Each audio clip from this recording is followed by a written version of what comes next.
नमस्कार साथियों, कैसे हैं आप सभी। उम्मीद करता हूँ आप सभी ठीक होंगे। तो आज की वीडियो में हम कक्षा 9th के लिए सामाजिक विज्ञान का जो वार्षिक परीक्षा 2023 है उसके इम्पोर्टेंट प्रश्न है वो देखने वाले हैं। और यही पेपर आपके लिए बहुत इंपॉर्टेंट, आप इनको पढ़ लेना। लगातार रिपीटेड क्वेश्चन और सारे सेलेक्टेड क्वेश्चन आपको दिए गए हैं। और इसकी PDF फाइल अगर आपको चाहिए तो PDF फाइल आपको टेलीग्राम और व्हाट्सएप ग्रुप से मिल जाएगी, वहाँ से आप इसको डाउनलोड कर लेना। यहाँ पे देखिए फर्स्ट क्वेश्चन है वो आपको पूछा जा रहा है, फ्रेंच क्रांति है वो कब शुरू हुई थी। चार ऑप्शन आपके सामने दिए गए हैं। 14 जुलाई को हुई थी, 15 जुलाई को, 15 अगस्त को, या फिर 25 सितंबर को। भारत का सबसे पूर्वी देशांतर है वो कौन सा है। अब पूर्वी देशांतर, पश्चिमी देशांतर, ये आपको याद करना है।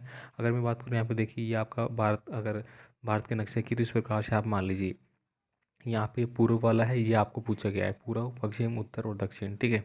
इस देखिए एक स्थलीय भाग जो तीन ओर से समुद्र से घिरा हो उसको अपन क्या बोलते हैं। देखिए तट होता है, द्वीप होता है, प्रायद्वीप होता है, तो उसको अपन प्रायद्वीप बोलते हैं। तट किसको बोलते हैं, तट पे यानी कि इधर है और इधर से है, ठीक है, मतलब एक साइड से होगा।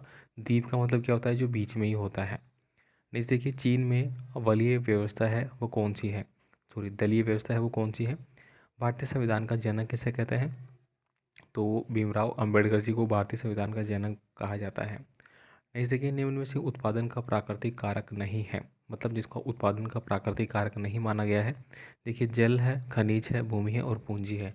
तो पूंजी प्राकृतिक कारक नहीं है, ये हमारे द्वारा बनाया गया है। ठीक है। नेक्स्ट देखिए निम्नलिखित कथनों में से आपको सत्य और असत्य छांटना है। टाइद चर्च द्वारा वसूला जाने वाला कर है। तो दोस्तों टाइद एक प्रकार का धार्मिक कर था। ठीक है, आपने पढ़ रखा है कि ये किस प्रकार का कर था, धार्मिक कर, और ये चर्च के द्वारा ही वसूला जाता था, मतलब ये बात सही है। कंचनजंगा हिमालय की सबसे ऊंची चोटी है। तो दोस्तों हिमालय की सबसे ऊंची चोटी की बात की गई है, जबकि हिमालय की K2 सबसे ऊंची चोटी है। ठीक है। भारत के अकॉर्डिंग अगर बात करें तो हम इसको कंचनजंगा मान सकते हैं, लेकिन यहाँ पे हिमालय की बात की गई है तो ये आपका गलत हो जाएगा। इस देखिए भारत का संविधान 26 जनवरी 1950 को लागू हुआ था। तो बिल्कुल this is a correct answer. बाजरा रबी की फसल है। अब यहाँ पे देखिए जो रबी की फसल है उसमें गेहूँ, जौ, चना ये आते हैं आपके। बाजरा है दोस्तों वो सर्दी की अकॉर्डिंग होती है। तो ये आपका गलत आंसर हो गया, ये रबी की फसल नहीं है। सॉरी, इसके बाद देखिए निम्नलिखित में से रिक्त स्थानों की पूर्ति करनी है। प्रथम विश्व युद्ध है वो कब शुरू हुआ था, तो प्रथम विश्व युद्ध आपका कब हुआ था, आपका 1914 से लेके 1918 के आसपास हुआ था। जैसे कि अर्धचंद्राकार बालों का स्फूत है वो क्या कहलाते हैं। तो क्या अर्धचंद्राकार बालों का स्फूत है दोस्तों, उनको हम क्या बोलेंगे, बरखान अपन उनको बोलते हैं। जैसे कि संविधान सभा के स्थायी अध्यक्ष बने, तो संविधान सभा के स्थायी अध्यक्ष वो कौन बने थे, डॉक्टर राजेंद्र प्रसाद। ठीक है। भारत में खारे पानी की सबसे बड़ी झील है, तो दोस्तों खारे पानी की सबसे बड़ी झील है वो आपको बतानी है। नेक्स्ट देखिए यहाँ पे अति लघुतात्मक प्रश्न आपके आ जाते हैं, जिनमें देखिए आपके यहाँ पे दिया गया आपको भाबर। दोस्तों ये महाबर नहीं है, ये है आपका भाबर। भाबर आपने देखा होगा कि हिमालय की तराई से जो नदियाँ निकलती है, सबसे पहले आपका क्या आता है, ठीक है, भाबर आ गया, फिर जलोढ़ आ गया, ठीक है, फिर खादर आ गया, इस प्रकार की जो आती है उनको अपन बताना है। स्थायी पूंजी का कोई एक उदाहरण आपको बताना है। संविधान सभा की प्रथम बैठक कब हुई थी, तो संविधान सभा की प्रथम बैठक कब हुई थी, 9 दिसंबर 1946 को हुई थी। नेक्स्ट देखिए डेमोक्रेसी शब्द ग्रीक भाषा के किस शब्द से बना है, तो ये इंपॉर्टेंट हो गया। दोस्तों आपसे फिर से बीच में रिक्वेस्ट करूंगा, प्लीज़ चैनल को सब्सक्राइब जरूर कर लेना, वीडियो को लाइक कर देना, और बहुत इंपॉर्टेंट है, परीक्षा में आपके जरूर आएंगे पेपर, आप देख लेना। नेक्स्ट देखिए 18वीं सदी में फ्रांसीसी समाज कितने स्टेट में बटा हुआ था, तो 3 स्टेट में बटा हुआ था, किसमें, 3 स्टेट में। नेक्स्ट देखिए यहाँ पे लघुतात्मक प्रश्न आपके आते हैं।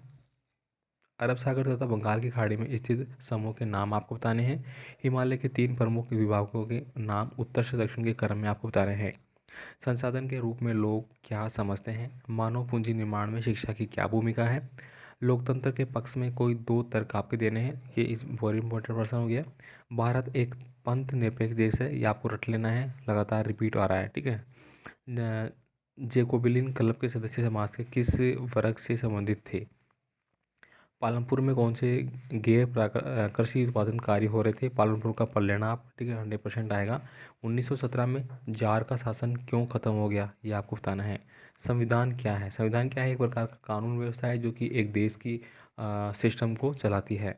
अब देखिए यहाँ पे निबंधात्मक प्रश्न आपको दिए गए हैं। यहाँ पे देखिए भारत के प्रमुख भू आकृतिक विभाग कौन से हैं, हिमालय क्षेत्र तथा प्रायद्वीपीय पठार के उच्च लक्षणों में क्या अंतर है।